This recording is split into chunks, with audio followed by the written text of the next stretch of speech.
where does privacy come in? How do people start the journey that is digital privacy and anonymity? It's a good question. Right off the top, I'd like to talk about a couple of concepts. The first one is physical surveillance, physical monitoring versus what I call digital monitoring, digital tracking. So physical tracking is, in the movie where you've got a fugitive who's on the run and he's running through the woods, and there's a guy with all the dogs chasing after him. Those dogs are like following his scent, right? They're following something he's physically left behind. So that's analogous to the phones that we carry in our pocket. They're constantly emitting radio frequency radiation energy that can be tracked. It's an actual physical thing that can be tracked and picked up with an antenna. And there's a whole bunch of stuff to talk about that.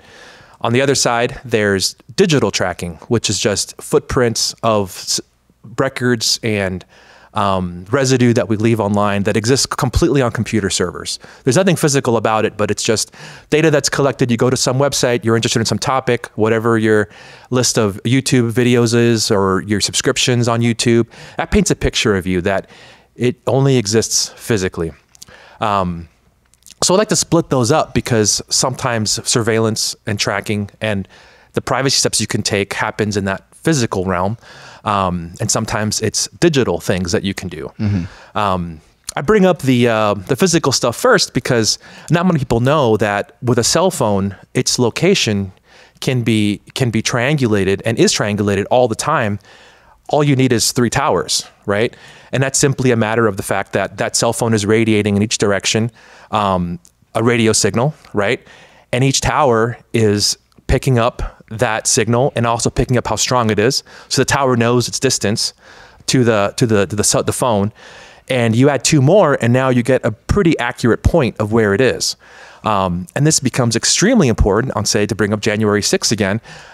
There were a number of people whose cell phones picked up their location because of just this process. So they could have had a flip phone from the mid-2000s and it would have been the same. The location was inside the Capitol building, right? So there we go, incontrovertible evidence that someone was there. And this happens all the time with law enforcement where some crime happens. And then the police will contact cell phone companies and say, give me a list of all the devices that were in this area. And they get that list and they start working it through, and you better have an alibi at that point, For sure. So that's one kind of conceptual distinction I'd like to make. Another one is, let me just look at my notes here. Yeah, digital quick. privacy. So security versus convenience, right? Yeah. That's a really, really big deal because you can do all this work to really harden yourself, but it's not practical. And you're gonna pay a price in terms of the challenge of you living with it every day. I'm a big fan of The Lockpicking Lawyer. I don't know if you guys ever watched that YouTube channel. It's literally just a lawyer who just picks locks, right? And most of them he picks in like a minute. And he brought on this freaking honker of a lock. It's like a 10-pound lock. And it's awesome, right? But imagine trying to apply that. You can't. Maybe there's one particular thing, like the shackle itself is like a centimeter thick. You can't put that on anything. And it's 10 pounds, right? So anytime you apply some privacy mitigation in your life, there's going to be a cost. Sometimes you get stuff for free, and I love those. But for the most part, you have to think, like, what am I realistically willing to put up with? And what am I not willing to put up with? Yeah. And then think about compartmentalization of your life. I think of it as green, yellow, and red. Green is stuff that's public. I don't care if that's open. I want it to be open. Like if you're a business owner, you want your business to be out in the world, right? For sure. Yellow stuff is more personal. Like I'm a gun owner, for example, but I don't like to advertise that to the world. Like if you get to know me, we talk about shooting, stuff like that. We can go, it doesn't take long before that comes up with my friends, but I don't want the world to know that. So it's kind of in a gray area. Maybe not necessarily that I don't want the world to know that, but I'm not gonna plaster that all over my identity, right. So it's kind of a personal thing. Yeah. And then red is just stuff that if you really want to keep secret for whatever reason. Your social security number. Yeah. Yeah. Yeah, exactly. That's a red one. Yeah. Yeah, that's a red one. Right. Yeah. And with no nefarious purpose other than, look, that's a very personal, private piece of information that could lead to identity theft if it gets out. And, you know, nothing weird about that. Wanting to keep that secret. Yeah. Your bank account numbers, you know. And if you are into nefarious stuff, then you already know what I'm talking about. Like, there's just stuff that you just, it's clandestine, right? And that's different for everybody. But I think it's worth thinking about in your own life. Okay, you know, what do I have that's in the yellow? What do I have that's in the red? And if it's have stuff that's in the red, how protected is it? You know? How do people think about that, you know, in terms of the physical side of things you're talking about and then the digital side of things? I mean, I assume that most of that compartmentalization exists for most people in their internet life and in the digital side of things, because physically speaking, like, there's not too many ways. Like, if you wanted to go off the grid or whatever, like, you could turn off your phone. Yes. But can you be sure that the phone's off? That's a great question. And it's a tough one to answer, because it's something as simple as that. So right off the bat, if you pull out the battery, the phone's off. Right. But it's hard to pull out the battery. Well, I can't take the battery out of my iPhone right now. Probably. Right. At least without some serious intervention. Yeah. And there's some conspiracy theories around that. I guess in practice, you could have a device to analyze your phone's, you know, RF emissions and to verify that it's actually off. But how many people have the ability to do that? I don't know how to do that. Yeah. I assume most people can't. Yeah. So what I mean, someone could make some money with a website where they just do that and test that. And interesting. Like, hey, you got the new Samsung 22. When you turn it off, the RMF keeps on. Just so you know. New content for us. Interesting. Hey, you got one of those detectors? We can start a new channel. There we go. But there are devices out there, right? Like, I mean, there are like the Faraday bags that we've seen advertised pretty much everywhere. Those work, but I guess the question then becomes for that side of things, and I want to get to the digital side of things, which is probably more applicable to most people. Do you just want to, like, drop off the grid all the time just as a matter of course, or, you know, is that in and of itself going to seem a little odd? Right. I feel like for most people, it's just not feasible for them to drop off the grid for any, like, significant amount of time. Yeah. However, there might be times when I want to go to a place and I just don't want a permanent record that I went to this place made, because at present, that's what's happening, right? You have the cell phone on you, and the cell phone company could pull up, like, a history of telephone towers that you pinged. And I don't know how long data like that is kept. I imagine it seems improbable that they would keep that stuff forever just because of sheer amount of data that's being collected, but you don't know. So let's just say, okay, I want to go to this place, and I just don't want a permanent record of my going there being made. It's my secret fishing spot. Yes, I don't exactly. want anyone to know about it. I don't want anyone to know about it. Yeah. Every guy was just like strip club. And then you always say, like, secret fishing spot. Oh, okay, like, actually, he's right. He's right. I was going to say Bohemian Grove. Or that. Yeah. So yeah, what do? Option one, just leave your phone at home, right? Because it can't follow you if you're not taking it with you. Yeah. That may not be practical. So Faraday bags are a great option for, say if you're going to a protest and you're not sure what's going to go down at that protest. You could have your phone in a Faraday bag in your car, powered off, because the way Faraday bags work is they absorb all the radio energy that the phone's putting out. So the phone's going to think that it gets no signal, and then it cranks up the power to try to get to a signal, and then it's going to burn its battery out. So if you buy one, you definitely want to turn that thing off, stick it in the Faraday bag, and then it's there, and you're sure that it's not listening. Although I should say that some Faraday bags are lower quality, and Faraday bags do wear out, so it's good to test them from time to time.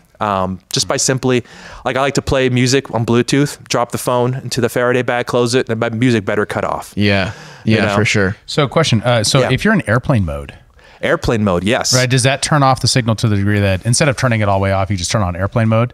The only reason I'm asking is because when I'm in the woods, right, I discovered that if I leave my phone just on, it's searching for a cell tower, it'll burn the battery out, and it'll die in a few days. But if I put it on airplane mode, it'll last for a week or more. Because it's not looking for the signal, I assume. Yeah, and that's good physical evidence that that the phone is actually the cell phone radio, or the cellular radio in the phone is being turned off. It isn't transmitting, right? Because you're noticing that your battery is preserved.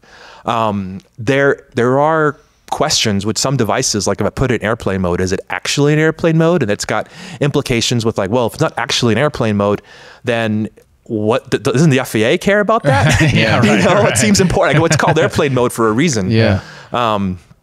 So, I mean, you're basically trusting at that point that Yes. like the software is turning the radio transmitter off. yes. Yes. But for most phones, I imagine there's not like a physical switch Right. where you're detaching the radio transmitter from the battery. Right. And then it becomes a matter of trust and a matter of what risk are you willing to take, right? So if you have your phone in a Faraday bag and you're trusting that Faraday bag, but you bought the bag, right? And hopefully you tested it. So that's not a whole lot of trust. If you put your phone in airplane mode, now you're trusting software, which is, I think, a little more trust for the most part. Like, I think I'd be surprised if there was phones that don't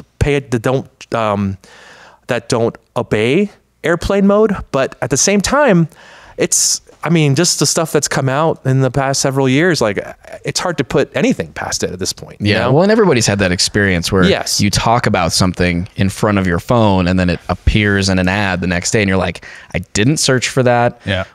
You know, whatever. And maybe not that may or may not happen on airplane mode or not, but Yeah. still. Well, I was out in the woods, no cell phone reception at all. Started talking about RX bars. Oh, like, yeah? something like that, like way back, like Yeah. when RX bars were pretty new. Yeah. And then I got home and saw it like the next day. I was like, Where'd that come from, It's right? so Like, how does weird. that work? is it holding that data until it can get back and then sends it up? Like, Yes, is that that absolutely happens. How technical, how sophisticated is the process at Right. which it stores data and then uploads to where it can like handle that sort of disruption? Yeah. And of course, that's more on the digital tracking side, because Yeah. now your signal isn't being tracked, but like some digital data that you generated by your voice and it picked up, now it's digital, and then it got shipped off to the mothership. You know, when you got on the internet again. Which I mean, like, there's two responses to that. It's like, how dare they? And I was also like, hey, look, I can buy those now. And then like, Yeah. it wasn't that bad. I mean, I guess one of the things, correct me if I'm wrong here, but at least part of the stuff here is most of the stuff is done in convenience from the company's point of view. But there are government actors, and sometimes companies become political and they can be shitty, right? Yep. So it's like a both and sort of thing. Some of this is convenience. Let me give you I actually went through this back in 2014. I deleted my Google, right? And I was an Android user, so I deleted it, and I went through and I deleted everything, and I restarted completely with a new Google identity. For the first 6 months of that year was hell, because it didn't know who I was. Every ad I got was completely ridiculous and like frustrating. And I was like, I never noticed an ad before until then, because all my ads were things that was like plausibly made sense. They were relevant to you. Yeah. It actually made my life less convenient and kind of annoying until I kind of figured out who I was. And now I'm getting bald cream treatment again. Well, people don't think about that. Like how actually, like if you're looking at it from a green perspective, right? Of like things you're not afraid to be tracked for. It's like, it is actually kind of nice to have advertisements for things that are interesting to you, because like, why not? Right? Like, oh, they're advertising, you know, a Element or a new flavor of Element to me. And I like Element. Yeah, So, or it's great. offensive. It's just like, I don't need help in the bedroom. Screw you. Yeah. It's like, oh, you're almost 40. You must be having impotency problems. Like, That's no, fair. I don't have that problem. That's fair. Hide, inappropriate, offensive, all the things. How dare you? But you're going to. That's what they're. Someday. That's what they're It's working like the at. woman not knowing she was pregnant thing. Yeah. You're going to in a few weeks. Not yet. Not yet. He's looking up supplements, liver supplements, and like eating bull testicles. How to prepare a bull testicle on the grill? Like, Dude, Rocky Mountain bro. oysters, man. Come on. It's my culture. But yeah, I can relate to that, because when I find a product that I actually want, that I didn't know I wanted, that's the awesome thing. When I'm like, I can't believe this exists. This is awesome. It's a good feeling. It's a good thing. And Especially if you're drunk, right? You're Yeah. like, you're on Instagram, it's 2 a.m., you're drunk, you're like, that is an amazing thing. And you Yeah. buy it, and you wake up the next morning and be like, what the fuck did I buy? How did I do this? Yeah. What's wrong with me? Get out of my life. You know my life too well. But it's totally true. Like we don't see that it's both and, right? It's a yin and yang problem. There's benefits, and then what we see is the leverage of those benefits into a slow creep of tyranny, right?